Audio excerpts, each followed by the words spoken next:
आखिर यह 200 करोड़ रुपए किनके हैं? क्या यह भ्रष्टाचार के नहीं हैं? मोदी सरकार किसी को भी न फंसाती है और न किसी को बचाती है। यदि कोई भी भ्रष्टाचार करेगा तो वह जेल की सलाखों में जाएगा। काम करती है कानून की जो स्वतंत्र जांच एजेंसियां हैं। कानून आप जेब में रखेंगे तो कानून आपका काम कैसे करेगा? ये तो विपक्ष का आरोप है। आप विपक्ष का प्रवक्ता का काम कर रहे हैं। हम प्रवक्ता का काम नहीं करते, लेकिन अब मेरा सवाल ये है कि कोई ऐसी पार्टी नहीं है जहां भ्रष्टाचार नहीं होती है। आप जीरो टॉलरेंस की बात किए, उस पर मैंने ये सवाल किया। का काम वो कर रहे हैं और आरोप हम पर लगा रहे हैं। CBI, income tax. आप लोग भी तो दूध के धुले हुए नहीं हैं।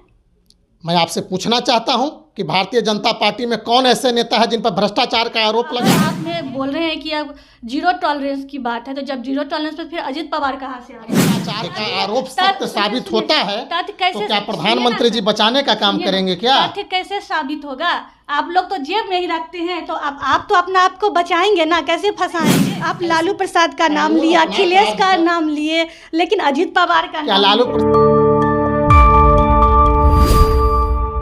झारखंड से कांग्रेस के राज्यसभा सांसद धीरज साहू के घर आयकर विभाग ने छापेमारी की, जिसमें 200 करोड़ कैश नगद बरामद हुए। हमारे साथ बात करने के लिए बीजेपी के प्रदेश प्रवक्ता पीयूष शर्मा जी हैं। क्या कहेंगे, कांग्रेस के छापेमारी में अब इतना 200 करोड़ कैश निकले?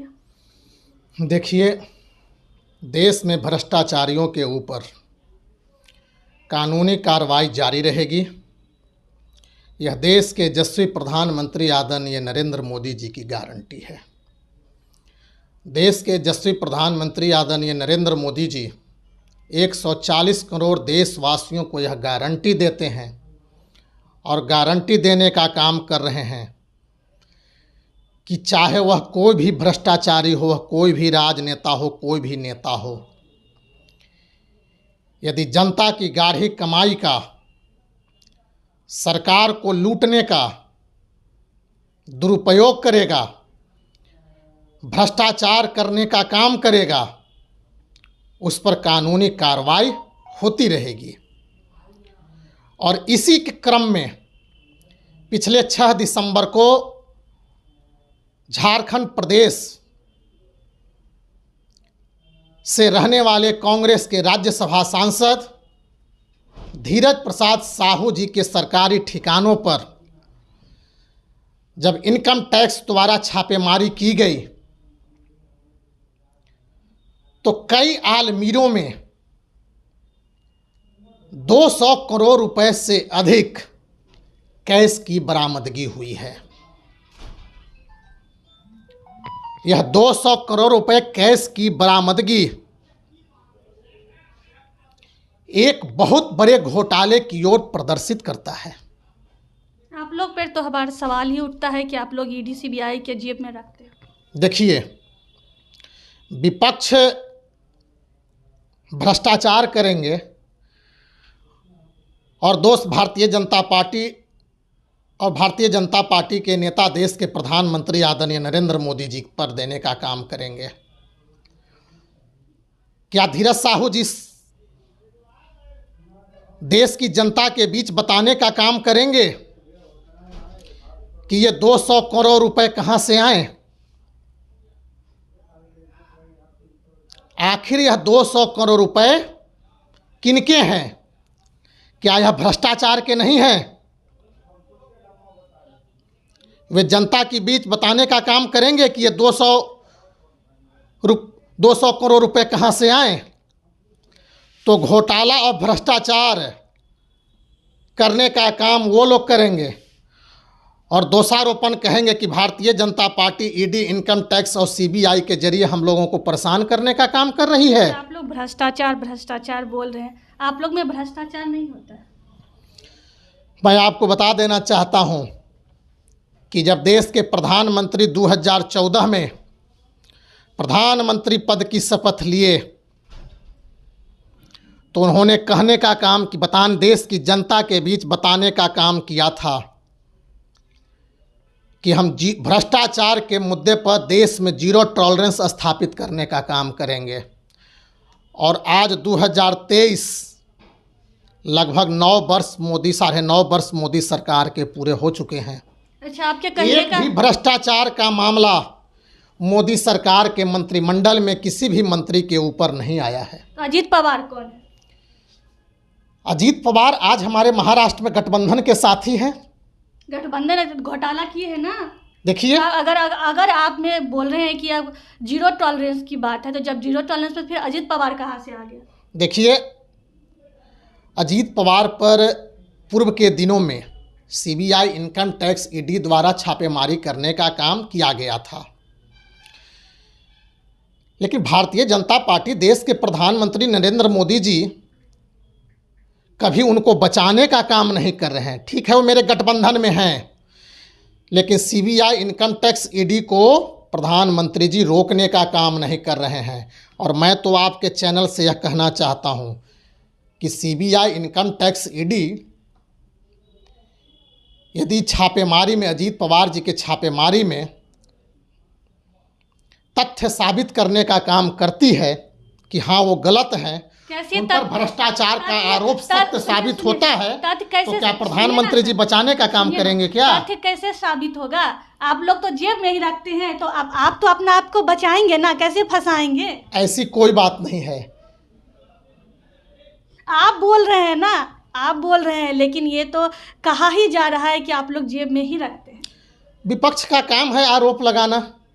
आज धीरज साहू के पास भी 200 करोड़ रुपए मिले हैं इनकम टैक्स द्वारा छापेमारी में, तो कल जय साहू भी कहेंगे कि भारतीय जनता पार्टी हमको फंसाने का काम कर रही है। तो 200 करोड़ तो फंसाने का काम ही करते हैं। भ्रष्टाचार, शराब घोटाले, शराब से पैसे कमाने का काम वो कर रहे हैं और आरोप हम पर लगा रहे हैं सीबीआई, इनकम टैक्स। आप लोग भी तो दूध के धुले हुए नहीं हैं।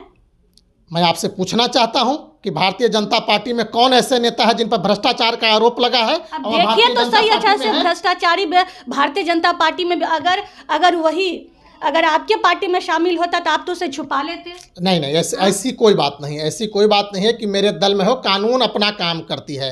कानून की जो स्वतंत्र जांच एजेंसियां हैं, कानून आप जेब में रखेंगे तो कानून आपका काम कैसे करेगा? ये तो विपक्ष का आरोप है। आप विपक्ष का प्रवक्ता का काम कर रहे हैं। हम प्रवक्ता का काम नहीं कर रहे, जो कहा जाता है वो हम आपसे सवाल कर रहे हैं। देखिए, विपक्ष, देखिए ऐसी कोई पार्टी नहीं, सुनिए, ऐसी कोई पार्टी नहीं है। हम प्रवक्ता का काम नहीं करते, लेकिन मेरा सवाल ये है कि कोई ऐसी पार्टी नहीं है जहां भ्रष्टाचार नहीं होती है। आप जीरो टॉलरेंस की बात किए, उस पर मैंने ये सवाल किया। ऐसी कोई पार्टी नहीं है जहां भ्रष्टाचार ना हो। देखिए, देश की मोदी सरकार में चाहे वह कोई भी भ्रष्टाचारी हो, किसी भी दल का हो, कानून अपना काम करेगा। सीबीआई, इनकम टैक्स, ईडी उसको जेल की सलाखों में ले जाएंगे। किसी को भारतीय जनता पार्टी, मोदी सरकार बचाने का काम नहीं करेगी। मैं स्पष्ट और दावे के साथ यह बताने का काम करता हूं कि मोदी सरकार किसी को भी न फंसाती है और न किसी को बचाती है। यदि कोई भी भ्रष्टाचार करेगा तो वह जेल की सलाखों में जाएगा। तो देखिए, कोई भी भ्रष्टाचार, अखिलेश हो, लालू प्रसाद यादव जी हो, कांग्रेस हो, कोई हो, अजीत पवार हो, अजीत पवार का नाम क्यों नहीं लिया? अजीत पवार पर भी कानूनी कार्य नहीं, आप लालू प्रसाद का नाम लिया, अखिलेश का नाम लिए, लेकिन अजीत पवार का क्या लालू प्रसाद यादव जी जनता के बीच में कहने का काम करेंगे कि हमने चारा घोटाला करने का काम नहीं किया? है हिम्मत तो जनता के बीच, 13 करोड़ बिहार की जनता के बीच में आकर जवाब दें।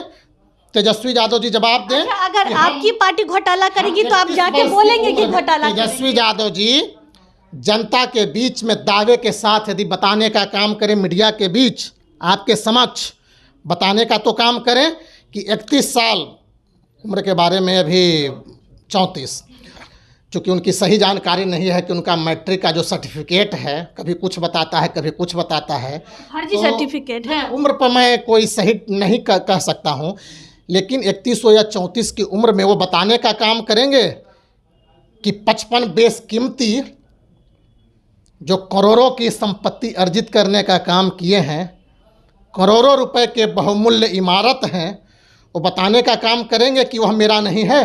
तेजस्वी यादव जी में है हिम्मत? देखिए, ये लोग भ्रष्टाचारी हैं, ये लोग भ्रष्टाचार करने का काम करते हैं, जनता की गाढ़ी कमाई को लूटने का काम करते हैं। तो मैं आपको बता देना चाहता हूं आपके माध्यम से इन नेताओं को कि देश में मोदी सरकार देश की 140 करोड़ जनता को यह गारंटी दे रही है, यह गारंटी देने का काम करेगी और कर रही है कि अब कोई भी भ्रष्टाचारी देश में नहीं बचेंगे। तो देखिए, कोई भी भ्रष्टाचारी देश में नहीं रहेंगे, क्योंकि सिर्फ ये भ्रष्टाचार में लिप्त है और कुछ भी नहीं है। हमारे साथ बीजेपी के प्रदेश प्रवक्ता पीयूष शर्मा थे। आप इनके बातों से कितने सहमत हैं, हमारे कमेंट बॉक्स में ज़रूर बताइएगा। धन्यवाद।